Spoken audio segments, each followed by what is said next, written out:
catch 'em all.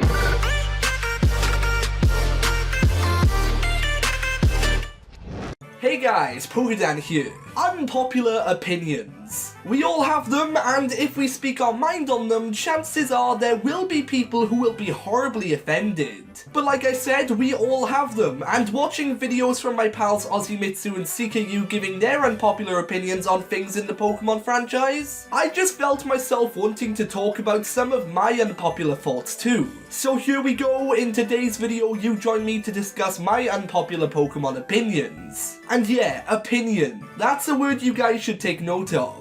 These are just my thoughts and don't represent anyone else's other than my own. So don't be too butthurt if we disagree on something, but saying that, definitely do leave your thoughts down below. But with all that being said, let's get started with the video.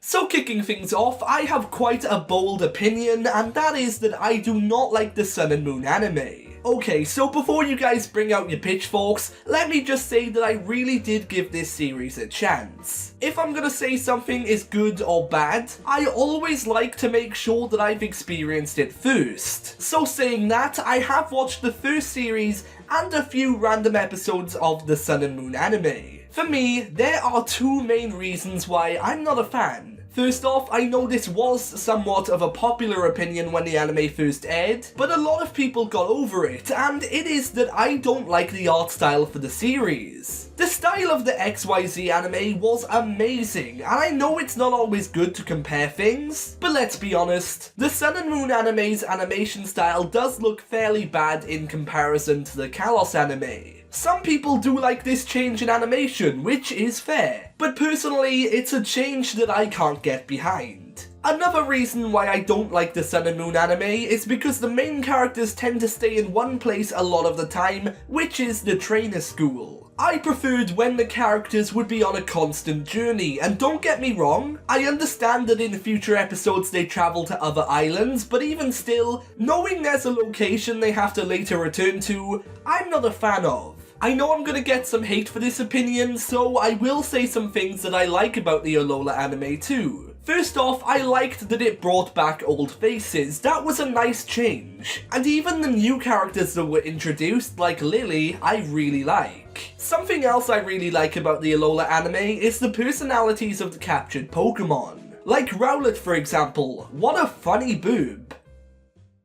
Next up is more of a positive unpopular opinion, and that is that I really like the Pokemon Giraffag. This Pokemon seems to be somewhat forgotten, and personally, I've not ran into a lot of Giraffag fans. But I remember when playing through Pokemon Soul Silver, this Pokemon was one of the MVPs on my team, and it truly is underrated. As well as this, I remember seeing Morrison's Giraffag in the Hoenn anime when I was younger, and it seemed to have quite a unique design that I could really get behind. Giraffag is one underrated Pokemon that I adore, and seeing as not many others feel the same way, this opinion was perfect to be included in this video.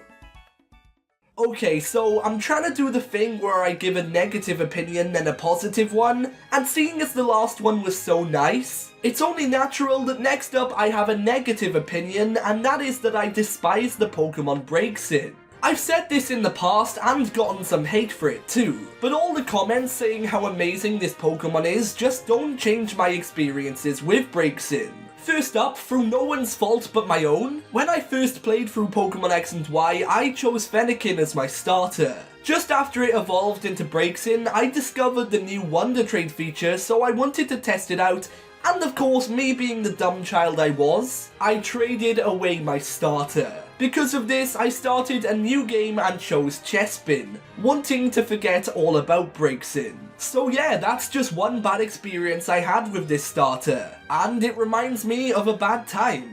A less specific reason why I don't care for this Pokemon is because I really don't like its design. I get that a lot of middle evolutions look rather awkward, but for me, for some reason whenever I look at Braixen, it just makes me feel so uncomfortable, and it's weird because I adore Fennekin and do like Delphox. But the middle evolution for the starter line, I really don't like.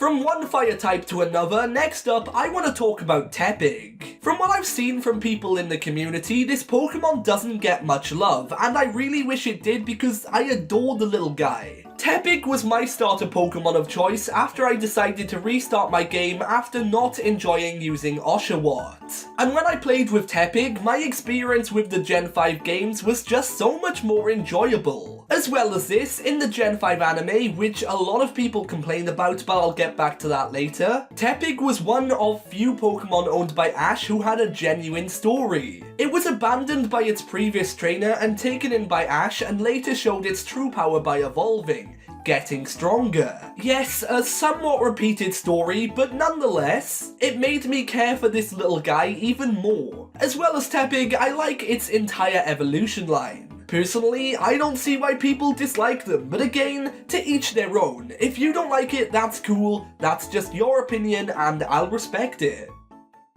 Okay, so next up, I'll be talking about a generation that I'm really not a fan of, that gen being Gen 1. I don't know if it's popular to hate on the Kanto games or not, but one thing for sure is that with the recent release of Pokemon Let's Go, this region certainly gained more popularity.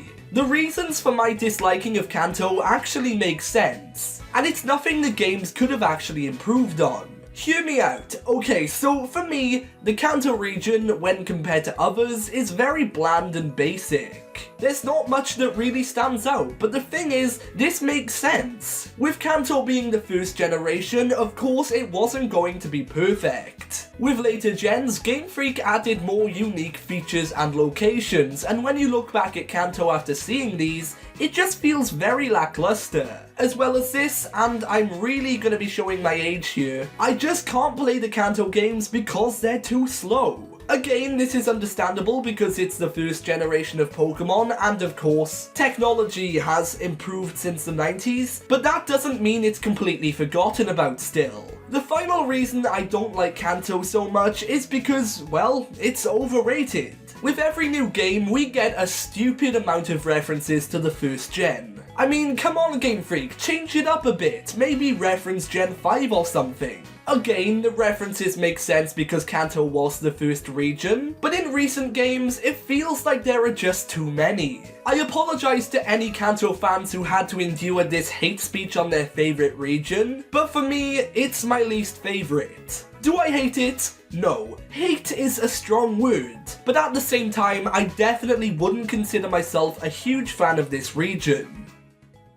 Finally for this video, I'll be talking about more of the Pokemon anime, this time being the Univer anime, which I actually like. I feel like the Univer anime out of all of the seasons is hated on the most, but in my opinion, a lot of it is a case of some people blindly following the opinions of other people or the community in general without properly giving it a chance. Guys, it's not that bad. The general argument for why Univer is bad is because the rivals were rather forgettable, as was Ash's team. First off with the rivals, I agree, a lot of them were forgettable, but most other seasons of the anime have this problem too. Like really, can you tell me the name of this guy, because I guarantee half of you can't. If you can, good for you. And he's Tyson, by the way, from the Hoenn series. Anyway, all regions have this problem, but saying that, Ash did have some memorable rivals like Trip and Bianca. As for his team, the argument can be made that he caught too many Pokemon, which I agree with.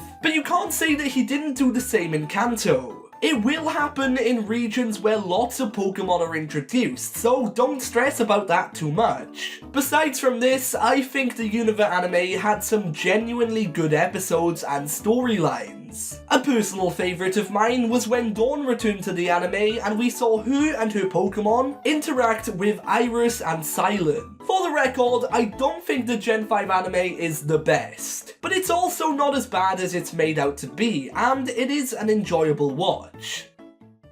But anyway guys, with all that being said, that pretty much wraps things up for this video. I hope you guys enjoyed, and if you did, be sure to leave a like and subscribe for more. Also, be sure to let me know your unpopular Pokemon opinions down below in the comment section. But with all that being said, for now, I've been PokeDan, you've been amazing, and I'll see you guys next time.